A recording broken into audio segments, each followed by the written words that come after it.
নবী সাল্লাল্লাহু আলাইহি ওয়াসাল্লাম আমাকে স্বপ্নে দেখাইছে। আর আল্লাহর নবী সাল্লাল্লাহু আলাইহি ওয়াসাল্লাম এটাও বলে দিয়েছে যে আল্লাহর নবী সাল্লাল্লাহু আলাইহি ওয়াসাল্লামের কলিজার টুকরা ফাতেমা ইন্তেকাল করেছে। ইন্তেকাল করেছেন ফাতেমা। ফাতেমাকে ধরে কবরের ভিতরে যখন নামাইলেন, নামানোর পর ফাতেমা সবাই যখন চলে আসলেন, আলী রাদিয়াল্লাহু তাআলা চলে আসলেন, তার দুই ছেলে হাসান হুসাইনও চলে আসলেন। কবরের পাশে দাঁড়ায়া বলতেছে, হযরত আবু যর গিফারী রাদিয়াল্লাহু তাআলা বলেন যে ও কবর, তোমার ভিতরে কাকে রাখছি জানো? ফাতেমাতুল জান্নাত, যাকে আল্লাহর নবী সাল্লাল্লাহু আলাইহি ওয়াসাল্লাম দুনিয়াতে জান্নাতি হিসেবে ঘোষণা করেছেন, এমন একজন মানুষকে তোমার ভিতরে রাখলাম। দ্বিতীয়বার আবার কবরকে ডাক দিয়া বলেন, তোমার ভিতরে এমন একজন লোককে রাখলাম, এমন একজন মানুষকে রাখলাম যিনি রাসূল সাল্লাল্লাহু আলাইহি ওয়াসাল্লামের স্বয়ং মেয়ে, তাকে তোমার ভিতরে রেখে গেলাম।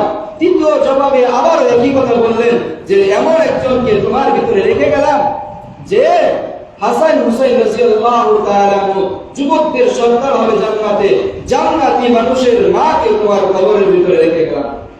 তৃতীয়টা আবার রাখার পর আজরাইল আলাইহিস সালাতু ওয়াস সালাম এবং আল্লাহ তাআলা সাথে সাথে ওই কবরকে জবান করে দিলেন। কবর জবান করে বলতে লাগলেন, ও কে তুমি জানি না, কিন্তু শুনে রাখো এই কবরের ভিতরে যেই আসবে আমি ফাতেমাকে চিনি না, নবীর কন্যাকে চিনি না, হাসান হুসাইনের মাকে চিনি না, আমি শুধু চিনি আমল আমল আমল আমল। যে আমল নিয়ে আসবে কবরের ভিতরে তাকেই আমি জান্নাত পর্যন্ত পৌঁছে দেব। আর যদি আমল ছাড়া আসো তাহলে আমি কবর তোমাকে এমন জোরে চাপ মারবো, পাঁজরের দুই পাঁজরের হাত এক পাঁজরের ভিতরে ঢুকিয়া যাবে এবং কবর সংকীর্ণ হয়ে যাবে এবং তোমার এই কবরের ভিতরে আর আল্লাহ তাআলা অনেক ধরনের বহু আল্লাহ তাআলা গজব উপবিষ্ট করে দিবেন। আল্লাহ রাব্বুল আলামিন গজব পাঠিয়ে দিবেন। এই কথা কবর যখন বললেন সাথে সাথে চলে গেলেন। চলে যাওয়ার পর তিনি আলী রাদিয়াল্লাহু তাআলা কে বললেন, আলী রাদিয়াল্লাহু তাআলা বলেন, কবর আসলে এমন একটা ঘর যে ঘরের ভিতরে আমল ছাড়া আপনার আমার কোনো গতি নাই। এই জন্য মুহতারাম হাজিরিন, নামাজের কথা বলা হয়েছিল, ওয়া আকিমুস সালাতা ওয়া আতুজ যাকাত ওয়ারকাউ মা'আর রাকিঈন। নামাজের কথা আল্লাহ তাআলা কোরআনের ভিতরে বলেন, কিন্তু আমি আর আপনি নামাজ হইতে কাফের কথা বলেন, ঠিক কি না? এই জন্য পারবো তো ইনশাআল্লাহ আমরা 5 ওয়াক্ত নামাজ মসজিদে আদায় করতে, ইনশাআল্লাহ নামাজ আদায় করতে আসবো মসজিদে। জুমার নামাজের জন্য জুমার মসজিদ নাই।